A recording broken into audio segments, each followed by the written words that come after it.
Hey, what's going on guys, Garden Shed here, and welcome! So, different bike as you'll see in front of me today, so try not to step back into the road, which is the Tracer 700. I've literally just ridden it round the corner from the dealer, and putting it on. Now, this is going to be an interesting one for me, because I am 5'6". This bike has a standard seat height of 835mm, and it's got the toilet comfort seat on. So, I am really on my tiptoes. In fact, I can't even reach this bottom of the side stand, but it's got a little peg on it to pick it up. So, to start it, you pull that forward. I've heard good things about this bike, so I wanted to try it for myself. So it's got a 698cc V-twin. God, it's weird riding a V-twin after all this time. Riding an inline 4. Just the engine braking is brilliant. Gonna have to go get some fuel. It doesn't have a range computer on it now. The screen apparently is quite adjustable. You loosen off these, loosen off that, and wiggle it down.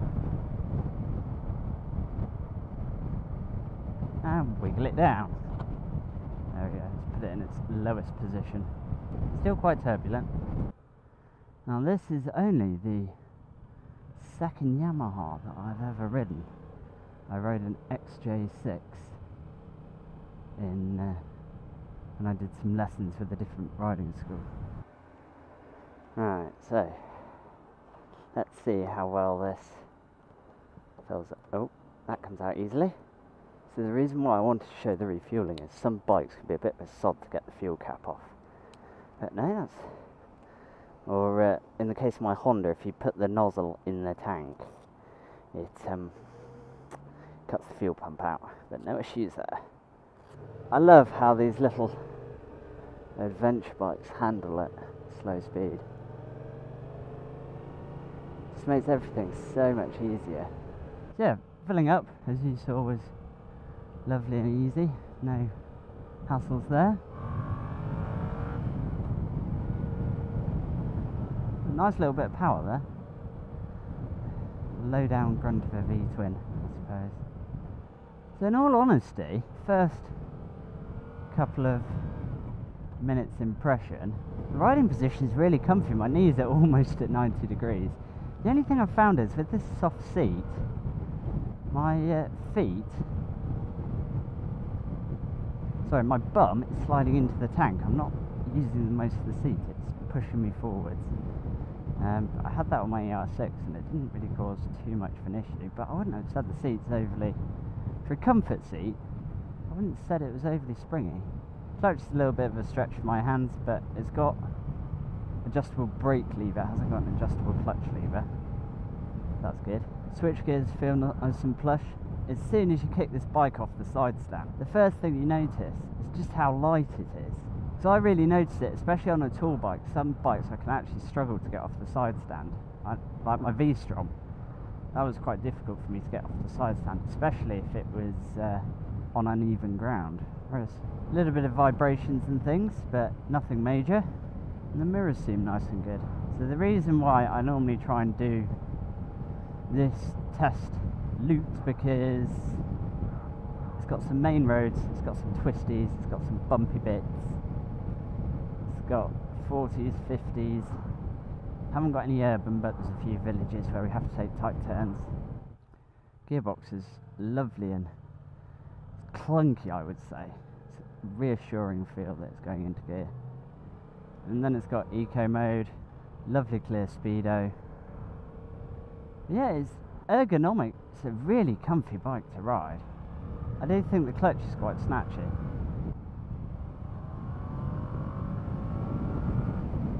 Pulls well up to 60. You can tell it's a V-twin. It's got what I would call character vibrations, where it's nothing intrusive, but it's just nice. 6 miles an hour, my head's not... Okay, we haven't really got much wind at the moment. We're in a tree. But yeah, I mean, I'm not getting buffed around. I was on the motorway a little bit, so that's why I dropped the screen right down. So the wind, I can feel it's hitting me in the chest, and maybe chin of the helmet just. That's not too bad at all. The mirrors are lovely. Nice and wide, not too big. They don't look like the mirrors on the V-Strom, which look like the ones off a Land Rover Defender's parts bin. I think on the twisty bit, providing the roads aren't too wet, this is going to be a lot of fun. Just the way it corners, turns in really nicely. I would say it's quite a loud bike, even with earplugs in. Not engine noise, but wind noise wise. Definitely needs the exhaust, it's very quiet. Quite bouncy, not uncomfortably so. Does feel like a bike that I could do some miles on, which is good bearing in mind it's a adventure bike. Really like it. In the brief period where I was sat at motorway cruising speeds, it didn't seem like there was too much turbulence. There was a little bit of my helmet vibrating. The throttle's alright. It does seem quite bumpy, but not in a bad way. Because you're so upright, there's no sort of pressure points being created. Or this would make a really good sort of first touring bike, something like that.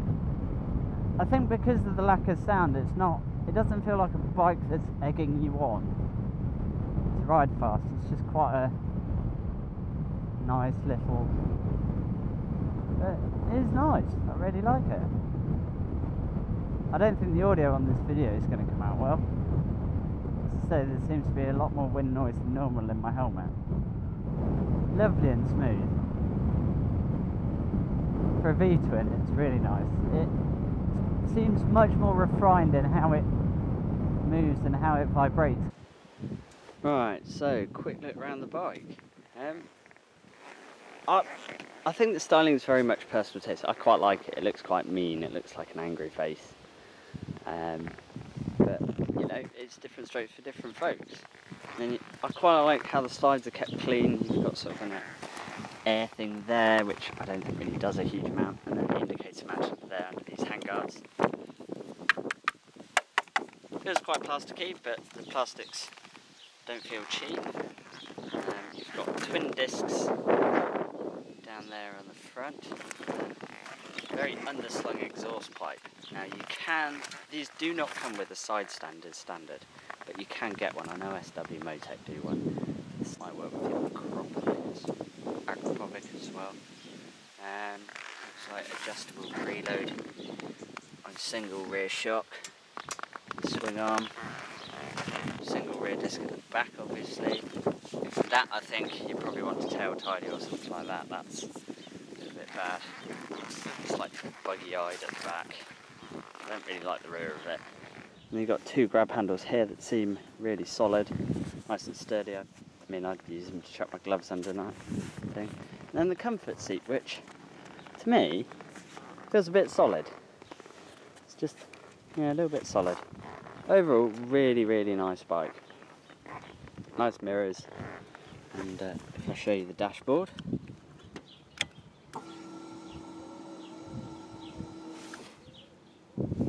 Alright, so let's see what you can see.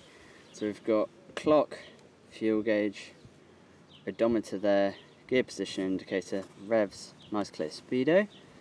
And if I press that button, we've got trip 1, trip 2, miles per gallon, average miles per gallon, engine temperature, air temperature, and back to odometer. So we haven't got range computer, which I quite like on a adventure bike. Anyway, so nice simple lights, nothing there. I think that might be for heated grips if you get them. Horn button, indicators. Side to side it's really smooth. It almost feels cheap, it's so smooth. But you get a nice reassuring bit of resistance when you push it in. This bike doesn't have any rider modes or anything like that. It has ABS to be Euro 4, but it doesn't have any power modes, anything like that. Just nice, simple, basic biking. Now, we'll get the kit back on and head back out. Wow, that is one hell of a steering lock. That is a really good steering lock. I must admit I did have my feet down there, just in case to try and capture it. Certainly got a nice little bit of get up and go. Nice torquey motor. The V-Strom definitely handles the bumps a little bit better than this one. It definitely feels faster.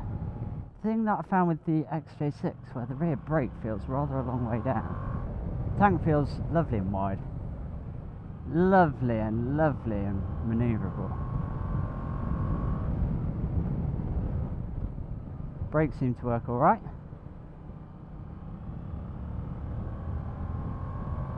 I mean, it definitely has enough pull for bimbling along. 6 miles an hour, a little bit, I wouldn't say turbulence on my helmet, I can definitely feel the air on it. Again, it's, from a wind noise perspective, it's actually quite loud. But, oh, on a twisted road, the way it just goes from corner to corner is lovely. This would be great up in a mountain or something like that, you know, if you're doing a European tour, or gears are quite sure-footed. I wouldn't say there's a huge amount of movement in the gearbox, but it's, you know, you've got your gear. It's really nice like that. I think the suspension is definitely harder than the V-Strom. Certainly doesn't feel like the bumps are as dampened as much. And if you're wondering why I compare it to the V-Strom, it's because it's a very similar bike to the V-Strom 650, you know, similar price, similar power. You know, I think if you wanted a bike to just ride around on, you know, do a bit of exploring, I do think this would be a fantastic bike, whether it's first bike or, you know, a rider that's coming back to something. I wouldn't say it has the most premium it feels. It doesn't feel cheap, it just a bit of movement in the throttle and clutch levers, but I'm used to ASVs, so. But the mirrors haven't moved, there's no vibrations in them. All good. Be interesting to see how we do on the dual carriageway. Suspension's just a bit firmer. I mean, nowhere near as bad as my CBR would be. I'd be up out the seats on my CBR. This is why I like this route, because there's lots of lumps and bumps and cracked road surfaces, and you have some good twisty corners, and then soon, you know, we'll be on the dual carriageways. So it's just a great way to test the bike out. I mean, I know 6 gears sort of like an overdrive gear, but it seems quite stuttery. It doesn't like 6. It's a nice bike. I really like it. I mean, this is very much a road-orientated adventure bike. I don't think it's meant to go. It's really designed for crossing worlds as such. It does a nice job. I don't like the throttle on it. It moves, and then it suddenly engages. It lurches the whole bike forward. It's not great. And then once it's on, it's absolutely fine. At motorway cruising speeds, it is quite noisy. We are getting a fair bit of wind blast. It's not too bad. It's definitely more turbulent than, say, my CBR. Nowhere near as bad as the V-Strom. The bike feels lovely and happy at motorway cruising speeds. My arms are nice and outstretched. It is a really comfortable position. And it feels like it could sit at this speed forever. It doesn't at all seem flustered by it. It actually feels better at this speed in 6th gear than it does at 60 in 6th gear. But it feels like it could demolish some miles, it really does. Don't know if you'll be able to hear it as we go through the tunnel, but it needs a pipe on it. I reckon with a pipe it would sound biblical. Nice and burbly. Yeah, can't really hear it. I think the more bikes that you ride, the more particular that you become about them. This is a fantastic bike. You know, it's really, really comfortable. You'll happily sit on the motorway. It's fun in the corners. It's lovely and talky on a country road. It corners brilliantly, but suspension's just quite jarring. Every little bump and crack or join in the tarmac you can feel. And there we go, guys. I hope you enjoyed this review of it. Hopefully it's pointed out some things that maybe you haven't thought about or whatever. But overall, it's a good bike. And for the money, I think it's a very good bike. I think it's actually cheaper than the V-Stroms. Anyway, guys, I hope you've had a good review. I hope you've enjoyed it. Thank you ever so much for watching, and take care.